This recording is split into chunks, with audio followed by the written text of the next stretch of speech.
Hello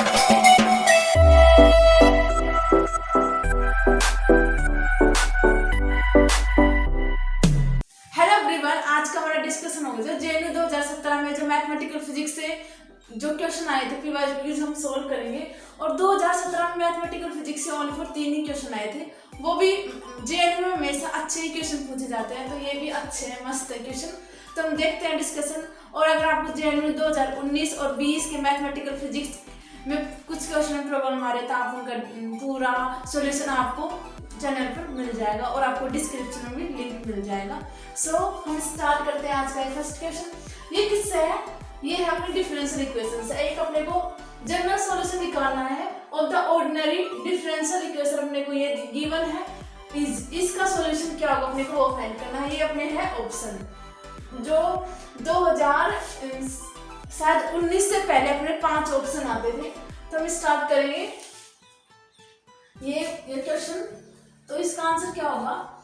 अपने को एक क्या है, डिफरेंशियल इक्वेशन गिवन है, ये वाला डिफरेंशियल। इसको हमें इसका सॉल्यूशन निकालना है। तो d2y upon dx square plus y equals to -1, ये इक्वेशन होगी। अब यहाँ क्या है, ये qx है जो नॉट इक्वल टू 0 है, तो इसके 2 सॉल्यूशन निकलेंगे।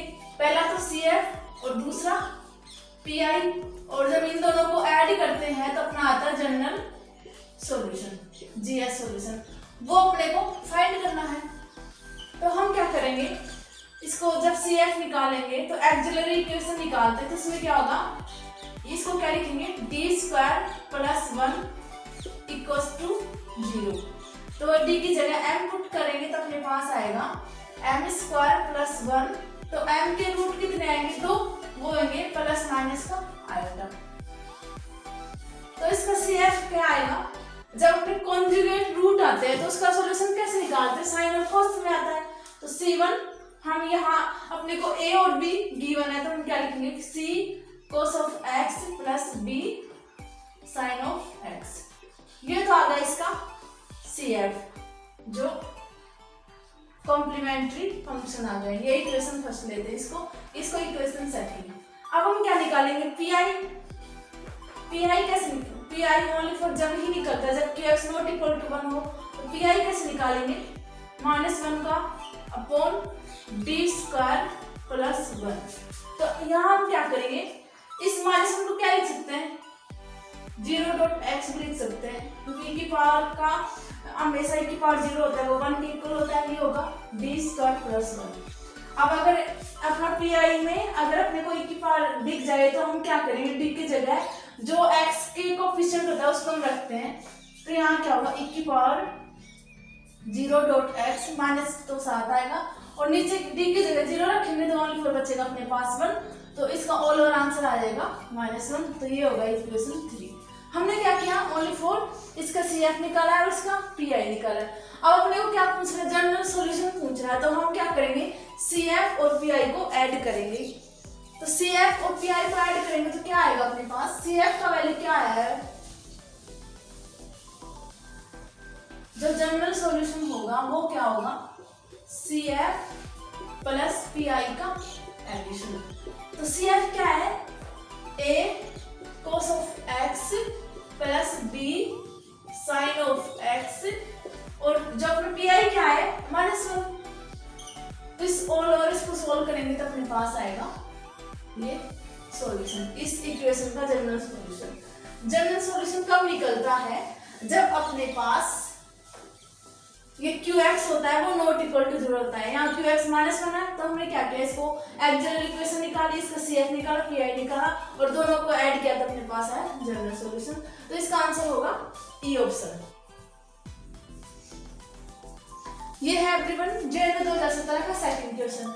ये किससे, वेक्टर कैलकुलस से। इसमें क्या है कि अपने को एक लाइन इंटीग्रल फाइंड करना है, I इक्वल्स टू f.dr। यहाँ एक गामा है, वो क्या है, ये वेक्टर फील्ड अपने को गिवन है, f equals to y z I cap zx j cap plus x y k cap is equivalent along the curve.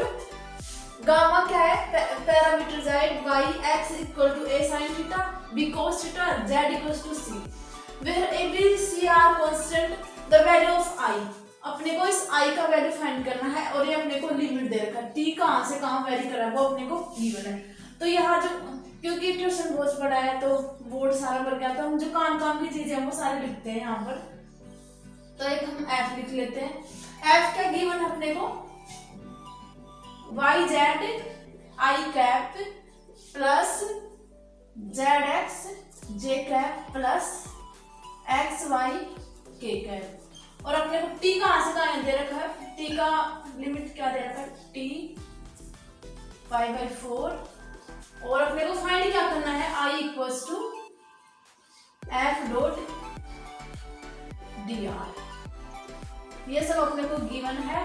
और जो एक्स वाई और जेड का वैल्यू टी की फॉर्म में क्या गिवन है अपने को, x equal to a sine t और y equals to b cos t और जेड इक्वल्स टू सी। अपने को ये सब हमने लिख लिया, ये काम का था। ये आप एक बार क्वेश्चन देख लो, फिर हम इसको मिटाते हैं, फिर इसको सोल्व करेंगे।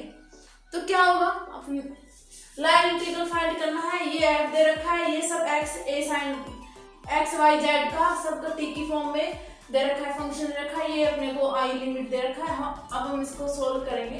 तो ये अपने ऑप्शन है A B C, A B B C और ए सी और 0। आपने देख लिया होगा। अब हम सोल्व करते हैं। तो क्या होगा, इसका सॉल्यूशन क्या होगा, थोड़ा सा लेंथ है क्वेश्चन,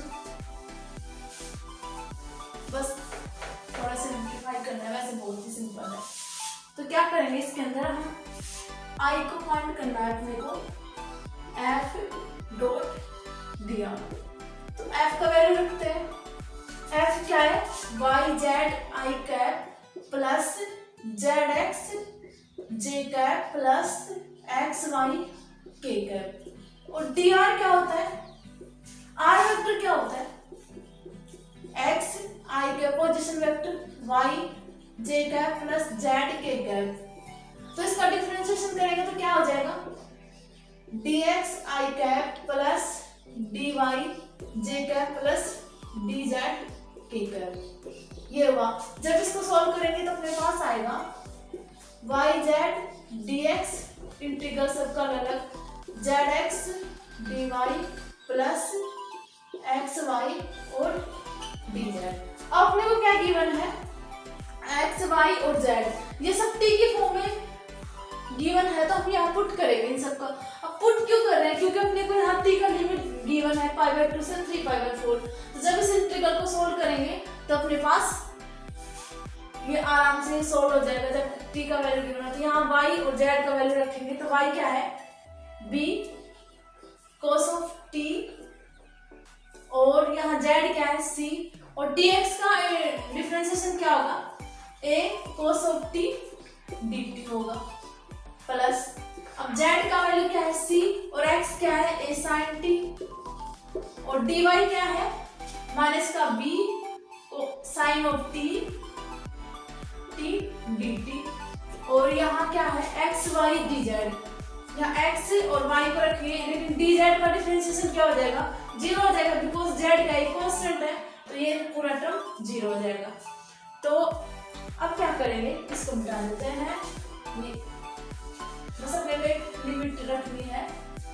तो अब हम क्या करेंगे, ये सारा फंक्शन t में आ गया और अपने को t का लोअर लिमिट क्या है, π/4 और हायर लिमिट क्या है, 3π/4। तो हम पुट करेंगे π/4 से 3π/4 और इस फंक्शन को पूरे को सोल्व करेंगे तो ये आएगा abc cos स्क्वायर t और इधर से माइनस का sin स्क्वायर t और dt हो जाएगा। अब क्या करेंगे, abc को बाहर कॉमन लेते हैं और ये किसके इक्वल होगा, cos ऑफ 2t। तो π/4 3π/4 ये होगा cos ऑफ 2t dt। ये एक आइडेंटिटी है ट्रिग्नोमेट्रिक की। तो इसको सोल्व करते हैं तो अपने पास है cos ऑफ 2t। अब इसका डिफरेंशिएशन करते हैं तो i इक्वल्स टू a b c। cos का डिफरेंस इंटीग्रल क्या होता है, sin ऑफ 2t और जो कोएफिशिएंट का अपने डिवाइड हो जाता है और ये आ जाएगा π/4 और ये होगा 3π/4। अब इस इंटीग्रल को सोल्व करेंगे तो अपने पास आएगा 2 बाहर ले लेते हैं और sin ऑफ 2 और t का 3π/4 माइनस का साइन 2π/4। अब ये क्या होगा 3π/2 साइन 3π/2 क्या होता है 3π/2 होता है साइन -1, ये -1 और इधर से π/2 होगा, 2 से 2 कैंसिल हो जाएगा तो ये होगा -1। तो ये -2 ये नीचे 2 प्लस का, तो i का वैल्यू क्या हो जाएगा अपने पास माइनस का a b और c। तो अपना इस इंटीग्रल का वैल्यू क्या आया i इक्वल्स टू माइनस का a और b c।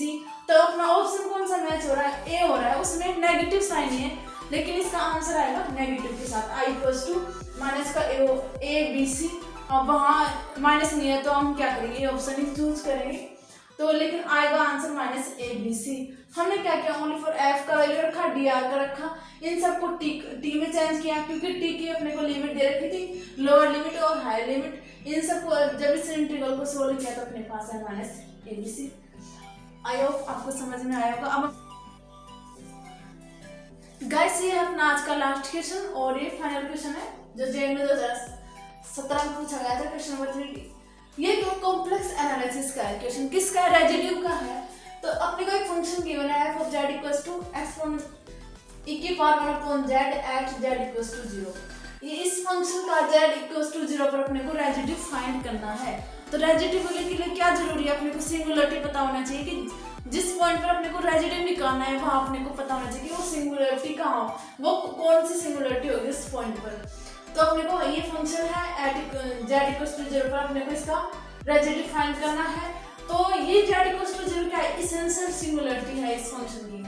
अब आप बोलोगे कि इसेंशियल कैसे आया, तो अपने को पता है अगर कोई फंक्शन पॉइंट है वो अगर इसेंशियल सिंगुलरिटी रखता है, इसका मतलब जो लैरेंट सीरीज होती है उसके अंदर जो नेगेटिव वाले टर्म्स होंगे, जो इनफाइनाइट टर्म्स होंगे, जो लैरेंट सीरीज में इनफाइनाइट टर्म्स है, तो वो पॉइंट क्या होता है इसेंशियल सिंगुलरिटी रखता है। तो यहाँ z इक्वल्स टू 0। अब इसका जब आप इसका एक्सपेंशन करोगे जैसे f of z equals to 1 plus 1/z plus 1/2 factorial z square plus 1/3 factorial z cube.